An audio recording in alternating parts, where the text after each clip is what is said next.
Tiene la palabra el asambleísta Raúl Tello.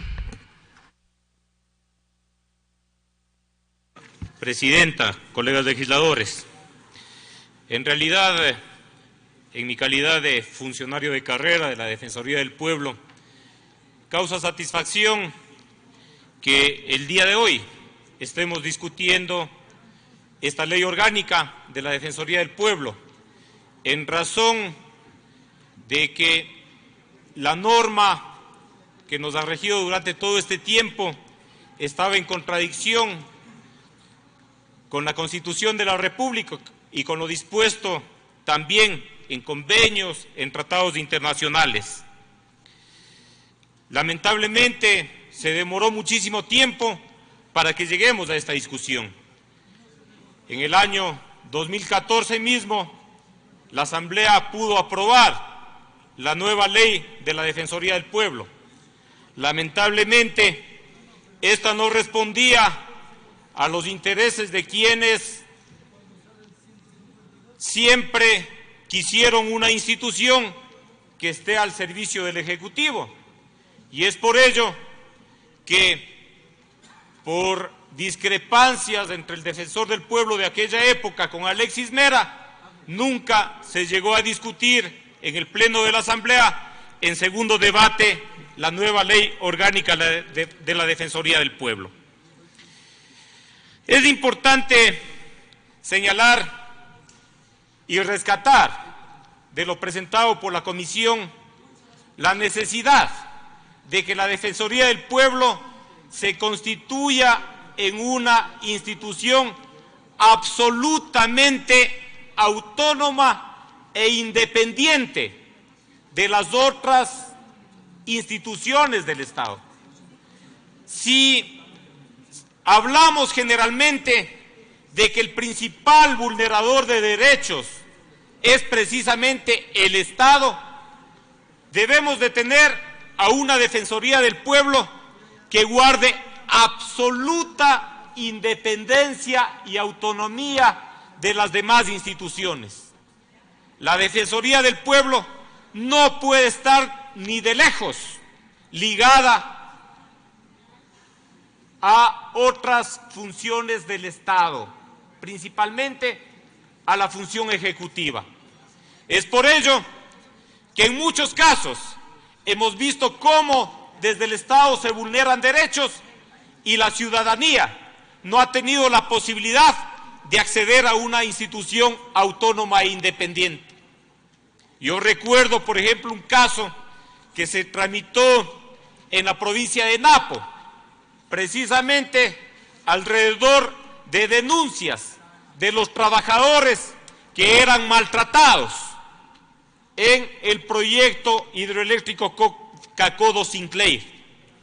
Cuando la Defensoría del Pueblo provincial intentó intervenir allí, vino una orden desde arriba que dijeron, no, un ratito, ustedes no se metan ahí, ustedes no pueden decir nada allí.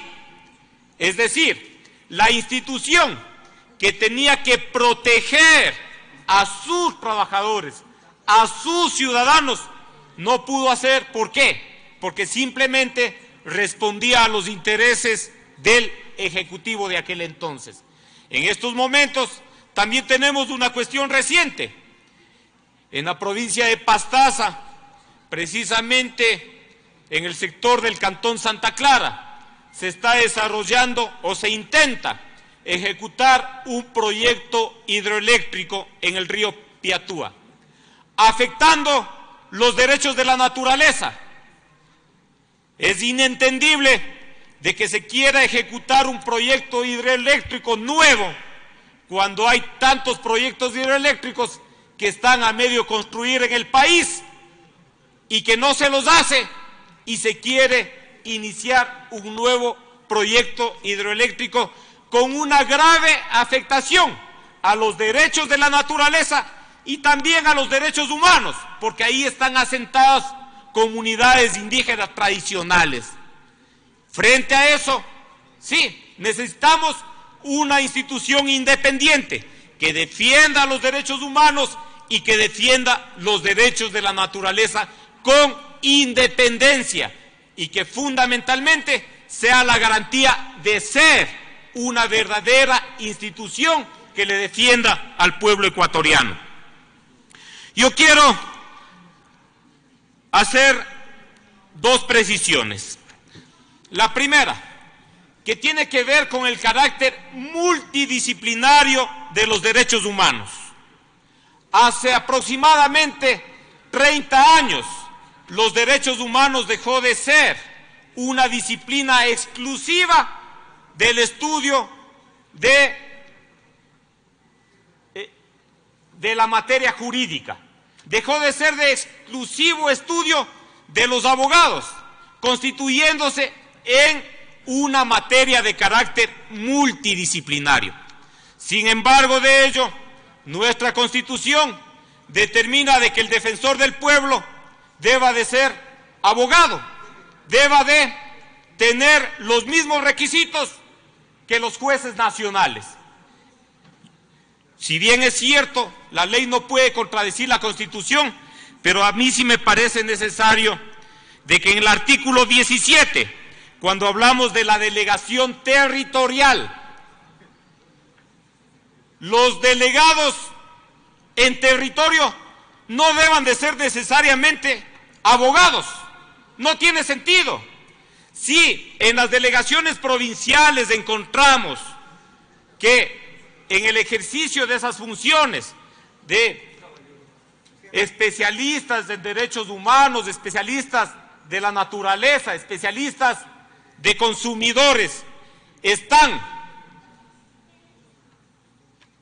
profesionales en otros ámbitos, profesionales en el ámbito de las ciencias sociales, en el ámbito humanístico y en el ámbito inclusive de la ingeniería ambiental. ¿Cómo es posible que esos funcionarios no tengan la posibilidad de llegar a tener una representación como delegados y se deje como una exclusividad que sean los de la carrera de Derecho? Por otra parte, aquí se habla también del establecimiento de los consejos territoriales de la Defensoría defensores de los derechos humanos. En esos consejos no van a estar precisamente solo abogados. Sí, hay que entender la característica multidisciplinaria de los derechos humanos. Entonces, si no van a estar solo abogados, ¿por qué no se puede permitir que en las delegaciones territoriales estén presentes como delegados profesionales de otras carreras que no tengan necesariamente vinculación con la carrera jurídica, con la carrera de Derecho?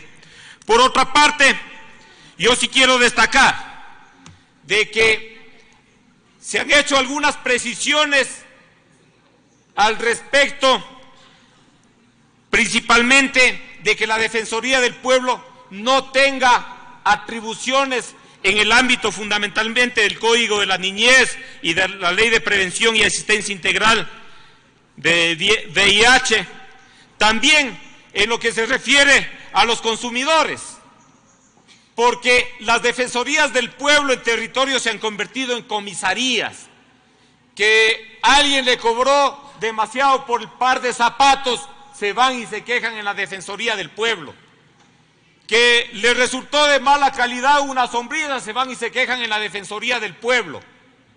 En el primer caso, en lo que tiene que ver al Código de la Niñez y la Adolescencia, obviamente, ahí tiene potestad la Defensoría Pública.